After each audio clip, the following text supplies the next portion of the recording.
Assalamualaikum warahmatullahi wabarakatuh. Kali ini kita akan membahas mengenai sebuah tepitan dari sebuah surat kabar online, yaitu tulisan yang ditulis pada surat kabar bernama Utusan Malaysia pada Kamis tanggal 30 November 2023. Adapun tajuk dari tulisan ini adalah Alahai Malaysia, di mana silapnya? Itu kalau bahasa Indonesia kurang lebih adalah Alamak Malaysia, di mana salahnya? Nah, ini berhubungan dengan bahasa Indonesia yang telah diresmikan di UNESCO sebagai bahasa internasional untuk komunikasi di lembaga UNESCO atau organisasi UNESCO. Tajuk ini ditulis oleh seorang profesor yang bernama Profesor Dr. Zulfikri Abdul Rojak, merupakan seorang rektor di salah satu universitas di Malaysia ya. Jadi ini adalah salah satu profesor yang telah mengakui bahwa bahasa Indonesia itu memang ada. Jadi bahasa Indonesia bukan bahasa Melayu. Nah, apa isi dari terbitan atau tulisan beliau? Di sini Pak Ade menerjemahkannya. Jadi tidak membacakan langsung teks aslinya karena mengartikannya mungkin nanti agak sulit ketika teman-teman mendengarkannya ya. Jadi ini Pak Ade akan uraikan dalam bentuk terjemahannya ke dalam bahasa Indonesia. Nah, kita mulai saja dari paragraf yang pertama. Berita yang dinanti-nantikan akhirnya tiba. Bahasa Indonesia telah diakui sebagai bahasa resmi ke-10 oleh Organisasi Pendidikan, Ilmu Pengetahuan dan Kebudayaan Perserikatan Bangsa-Bangsa atau UNESCO. Saat ini UNESCO memiliki 10 bahasa resmi yang terdiri dari 6 bahasa resmi Perserikatan Bangsa-Bangsa atau PBB seperti Inggris, Prancis, Arab, Tionghoa, Rusia, dan Spanyol, bersama dengan 4 bahasa resmi dari negara-negara anggota UNESCO lainnya seperti Hindi, Italia, Portugis, dan Indonesia. Nah, di paragraf pertama ini Pak D sudah melihat ada rasa senang ketika Profesor Zulkifli ini mengungkapkannya dalam tulisan di paragraf pertama ini, bahwa dikatakan berita yang dinanti-nantikan akhirnya tiba, yaitu bahasa Indonesia menjadi bahasa internasional di UNESCO. Jadi beliau turut bahagia. Nah, kita coba nanti berpindah ke paragraf kedua ya. Seperti apa isinya di sini? Kita mulai ya, paragraf kedua dan paragraf ketiga. Bahasa-bahasa tersebut telah lama menjadi kekuatan penyatuan beragam budaya di Indonesia, terutama pada masa prakemerdekaan pada tahun 1928. Sejak saat itu, bahasa Indonesia ditetapkan sebagai bahasa resmi Republik Indonesia pada tahun 1945 dan telah membuktikan keampuhannya sebagai lingua franca yang berperan sebagai jembatan antar kelompok etnis di seluruh Indonesia. Pengaruh bahasa Indonesia secara global terbukti ketika bahasa ini menjadi program pendidikan di 52 negara dengan sekitar 150.000 siswa asing di berbagai belahan dunia sejak Indonesia aktif mempromosikannya secara global pada tahun 2015.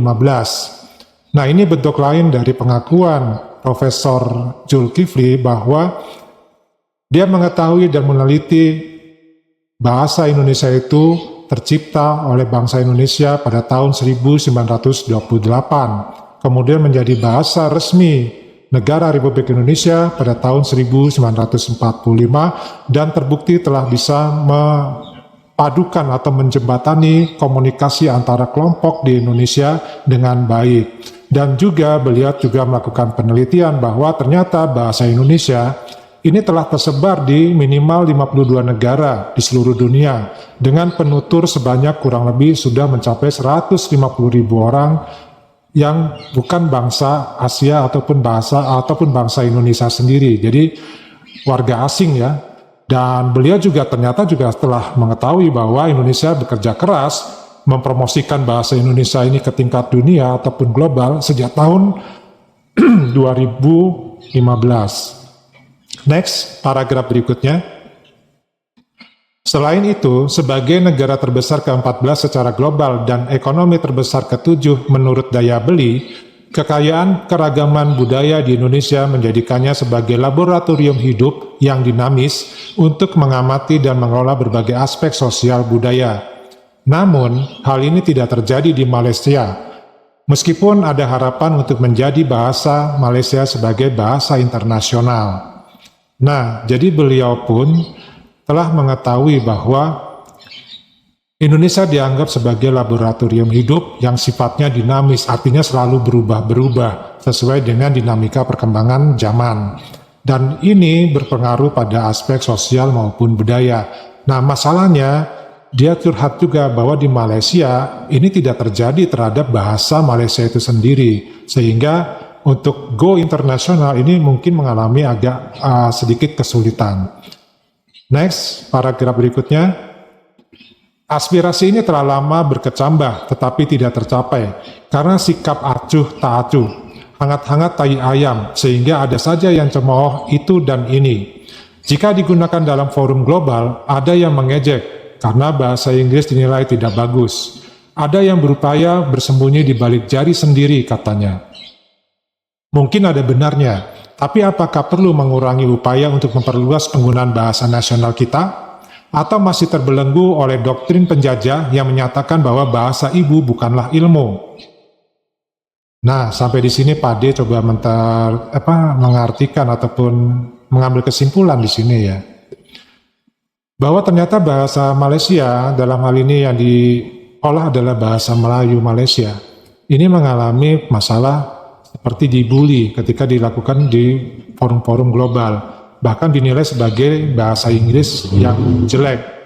Dan kemudian ini mungkin hasil dari dampak dijajah oleh Inggris, di mana Inggris melakukan doktrin bahwa bahasa ibu bukanlah suatu ilmu, sehingga tidak perlu dipelajari. Nah, mungkin dari masalah inilah akibatnya banyak rakyat Malaysia justru tidak bangga dengan bahasa Malaysianya. Next, ke paragraf berikutnya. Maka, ada yang menyalahkan kebijakan membuat bahasa nasional sebagai bahasa perantara dalam sistem pendidikan. Meskipun telah termaktub dalam akta pendidikan, masih ada yang merengek agar kebijakan tersebut dikesampingkan.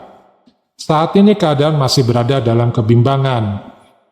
Nah, ini juga yang harusnya menjadi akar untuk pertumbuhan penggunaan bahasa Malaysia, itu dimulai dari pendidikan.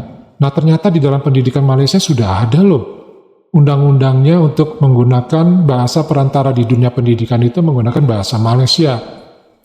Tapi kenyataannya orang-orang yang punya kepentingan itu merengek-rengek, meminta agar kebijakan tersebut tidak digubris. Jadi artinya jangan dijalankan. Sehingga sampai sekarang kebanyakan adalah yang digunakan bahasa Inggris.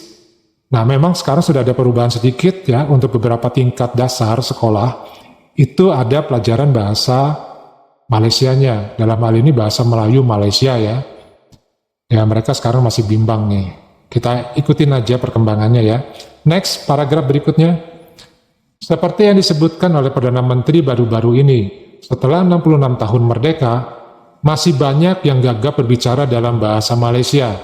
Meskipun telah berhasil dalam urusan bisnis global, bahasa kebangsaan gagal menjadi bahasa utama. Mereka berdalih bahwa dunia mereka adalah dunia swasta, di mana bahasa kebangsaan tidaklah penting. Bagi mereka, selama bisa menggali keuntungan jutaan ringgit tanpa harus menggunakan bahasa Malaysia, mereka tidak ragu-ragu untuk mengakui diri bahwa mereka adalah warga negara Malaysia. Ini bukanlah satu-satunya kasus, tetapi banyak sekali orang yang berada dalam kondisi ini, bahkan sampai pada tingkat kepemimpinan politik negara sejak merdeka. Meskipun kekurangan dalam penguasaan bahasa sangat memalukan, tetapi karena tidak ada teguran dari orang-orang terdekat, bahkan mereka melayani dalam bahasa asing atau bahasa yang terkadang tercampur aduk karena ada kepentingan politik yang ditawarkan. Nah, dari paragraf-paragraf ini bisa diambil kesimpulan bahwa mereka-mereka yang menanggung kepentingan politik yang berkuasa sampai dengan saat ini ternyata memang tidak mengindahkan bahasa Melayu, kecuali mereka memikirkan adalah masalah ringgit atau cuan. Jadi tidak perlu menggunakan bahasa Melayu atau bahasa Malaysia, toh tetap bisa mendapatkan cuan. Mereka bisa menggunakan bahasa Inggris untuk komunikasinya. Ini pun menjadi sebab utama kenapa bahasa Malaysia sulit untuk bisa maju.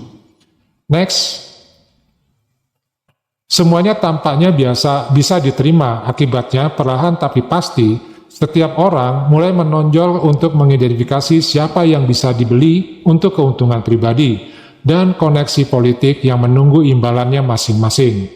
Bahasa tidak lagi menjadi jiwa bangsa, sehingga meskipun ada bahasa Malaysia, bangsa Malaysia tidak tampak eksis.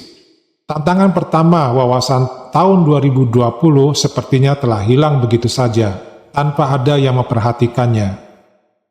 Nah, ini adalah memberitahukan ke kita bahwa bahasa Malaysia ternyata sudah tidak ada artinya bagi mereka. Mereka lebih serius, lebih getol kalau mereka mencari cuan dengan menggunakan bahasa Inggris untuk komunikasinya. Bahkan wawasan yang diberikan untuk mewacanakan bahasa Malaysia sebagai bahasa negara pada tahun 2020 sudah luluh, sudah berantakan. Ya. Tapi kita baca di paragraf berikutnya ya. Namun bagi negara tetangga situasinya sangat berbeda. Setiap warga negaranya menguasai bahasa ibunda dengan lancar. Tidak ada pengecualian, baik tua maupun muda. Mereka sering berkomunikasi dalam bahasa Indonesia dimanapun mereka berada. Tidak ada diskriminasi, sebaliknya dengan di Malaysia, di mana pendatang dari Bangladesh lebih menguasai bahasa Malaysia daripada CEO perusahaan terdaftar di Bursa Malaysia. Mereka menjadi penasehat atau pemikir pemerintah untuk menyatukan rakyat. Bahkan ada yang tinggal di luar negeri. Bagaimana mungkin persatuan bisa terbentuk jika bahasa terpecah-pecah?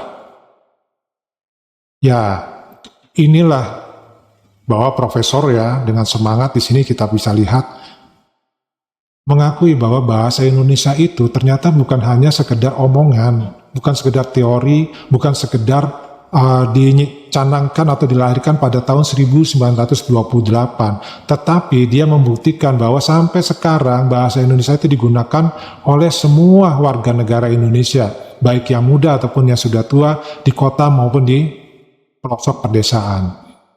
Nah, inilah pengakuannya, berbeda dengan di Malaysia. Bahkan di sini dia memuji orang Bangladesh malah lebih lancar bahasa Melayunya atau bahasa Malaysianya ketimbang seorang pimpinan di perusahaan yang notabene kelasnya kelas elit. Mereka tidak bisa bahasa Malaysia, yang mereka kuasai adalah bahasa Inggris.